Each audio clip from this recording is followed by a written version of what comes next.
Okay, so today we're going to talk about trigonometry. And the first thing we need to know about trigonometry is created for right triangles. So we're going to use right triangles and we're going to set up these trigonometric ratios, which are going to allow us to find missing sides as well as missing angles for certain right triangles. Okay.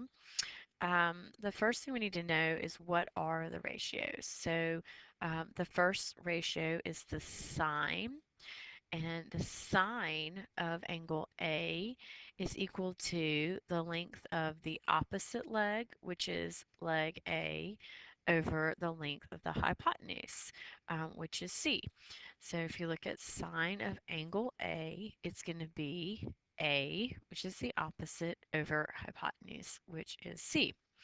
The next one is cosine, and the cosine of A is the adjacent leg, which is B, over the hypotenuse, which is C. So that one is B over C. And then the tangent of angle A is going to be the length of the opposite leg over the adjacent leg. So we have sine, which is opposite over hypotenuse. We have cosine, which is adjacent over hypotenuse. And we have tangent, which is opposite over adjacent. Now, all of that leads us to this saying called, or that we use, called SOHCAHTOA, and that is sine, which is opposite over hypotenuse, cosine, which is adjacent over hypotenuse, and tangent, which is opposite over adjacent, which is SOHCAHTOA. And that's what you might hear people say when they're trying to remember what the different ratios are for trig. And these are your three basic trig ratios. Okay, so in the first one, we're going to try to put together with some numbers. So we look at t, so this is angle t, and we say the sine of t is going to be opposite over hypotenuse. So the sine of t is going to be 8 over 17. Okay, so the opposite side from t is 8, and the hypotenuse is 17. Look at for cosine of t, we want the adjacent, which again means the side next to, and hypotenuse. So the adjacent side for t is 15, and the hypotenuse again is 17. So that becomes 15 over 17. And then the tangent for t, angle t, is opposite over adjacent. So these are both the legs. So this would be 8 over 15. Okay, so those will give us our trigonometric ratios. Okay, so for the got it, we're going to ask you to find for G. So if you're watching this video, go ahead and pause for a second and look for the sine, cosine, and tangent for G. So the sine for angle G, so again we go to G, and sine is opposite over hypotenuse, so the sine for G is going to be opposite, which is 15, over hypotenuse, which is 17. We look for the cosine, okay, which we actually would abbreviate as just COS. So that's easier to write. And that's the adjacent over hypotenuse, which is going to be 8 over 17. And then the tangent for angle G is going to be opposite over adjacent, which is going to be 15 over 8. You might notice a pattern here. If you notice that the sine of angle T is the same as the cosine of angle G, and that the cosine of angle T is the same as the sine of G, and that the tangent is just flipped. Okay, and those would be your two non-90-degree angles. Okay, and so that's how we do the trig ratios.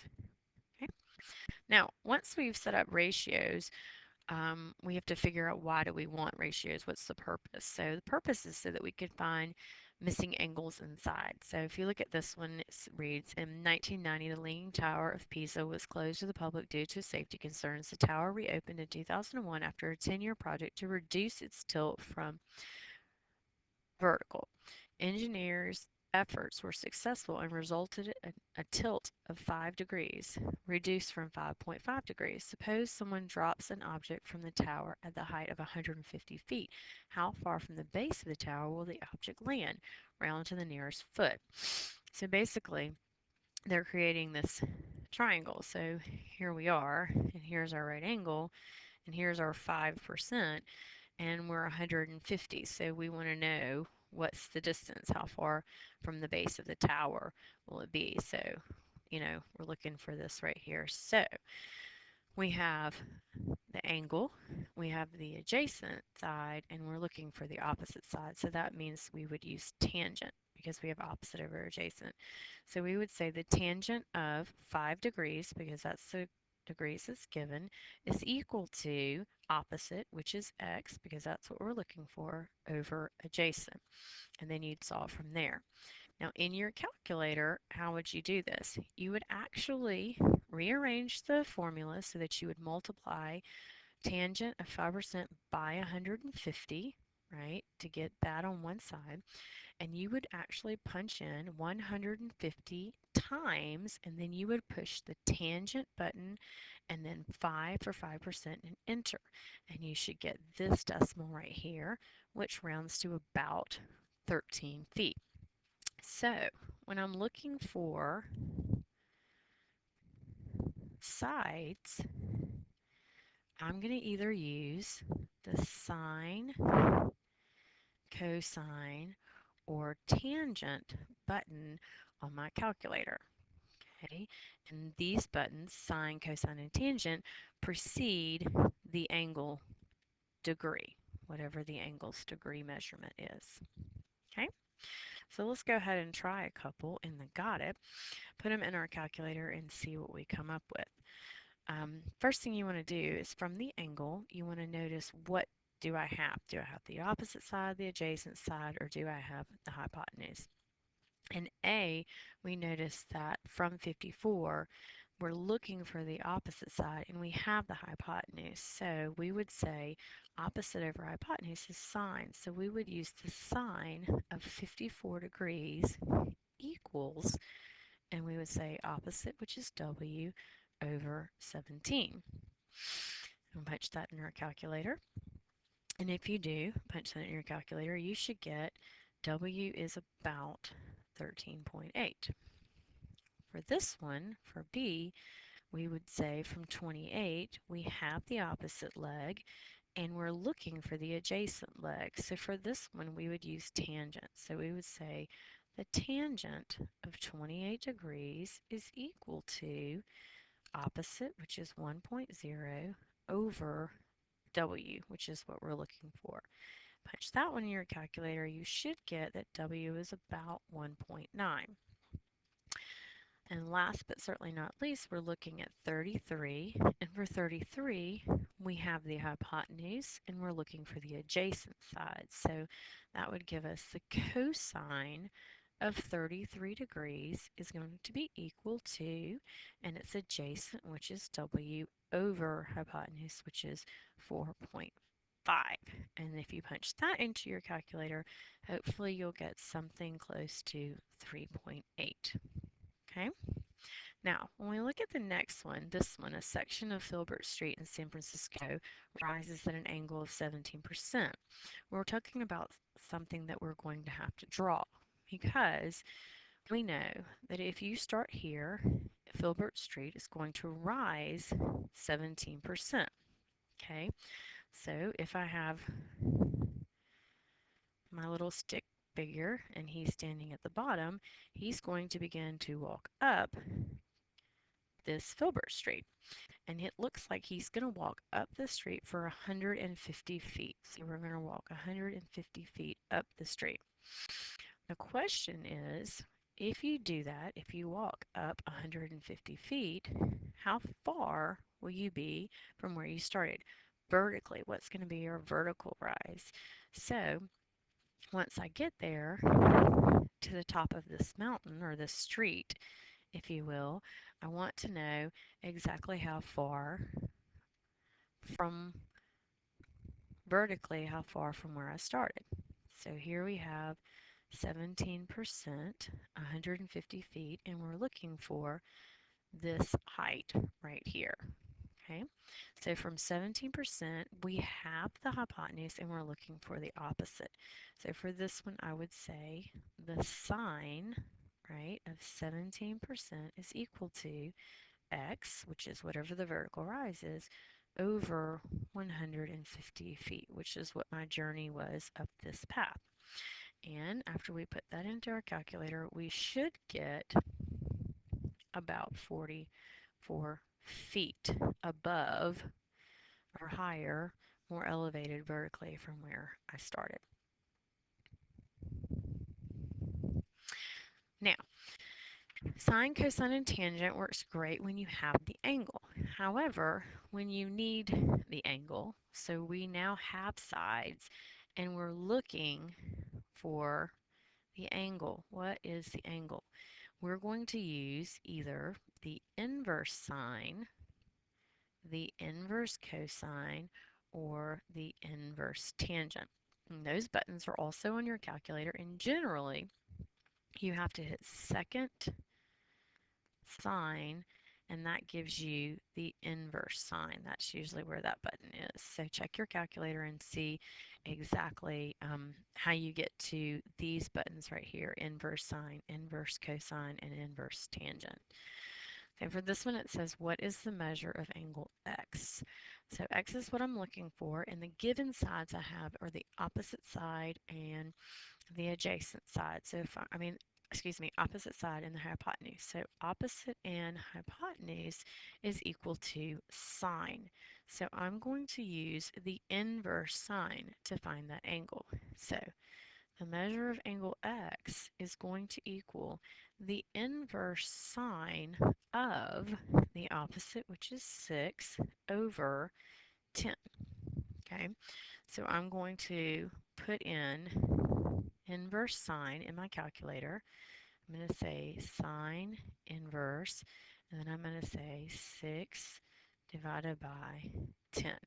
Okay, and that should give me the angle in which x is. And let me punch that into my calculator and see what I got.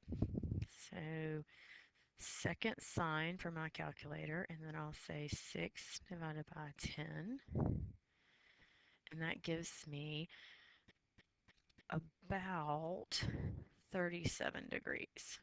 Okay, it's about 36.8698, so about. So then this one, I'm going to be looking for angle x again. However, I've been given the adjacent and the hypotenuse, so that means cosine.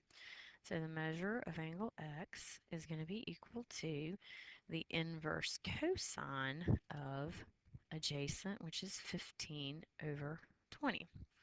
So I'll punch that in my calculator, inverse cosine, and then I'll say a 15 divided by 20. Okay, so let's see. Second cosine 15 divided by 20, and that gives me about 41 degrees. So that's about 41 degrees, give or take a few decimals. Okay, so again, if I'm looking for the angles, I'm going to use inverse sine, inverse cosine, or inverse tangent. Okay, so let's look at this one right here. Same situation, only now we're looking for y. So I'm going to say the measure of angle y is going to be equal to, and again I have adjacent and opposite, no hypotenuse. So I'm going to be looking at the inverse tangent of, and that's going to be opposite, which is 100, over adjacent, which is 41. Okay, so I'll punch that in my calculator. So second tangent, and I'll say 100 divided by 41, and I got about 67.7, so 68 degrees if I'm rounding to the nearest degree. Okay, Now the question here says, suppose I know all three lengths or all three sides of the triangle. Does it matter which tangent I use? Can I use sine, cosine, and or tangent? And the answer is yes. Okay, you can use all of them. You just need to make sure that you set them up accordingly, that you have opposite, adjacent, and hypotenuse put in the right place. So remember that the sine is going to equal the opposite side over the hypotenuse, and that the cosine is going to equal the adjacent side over the hypotenuse, and the tangent is going to equal the opposite side over adjacent. Okay, so as long as you have these set up appropriately, any and all of them will work. So go ahead and do the practice problems for this section and check them with the back of your book and bring them to class so that we can review any questions that you might have.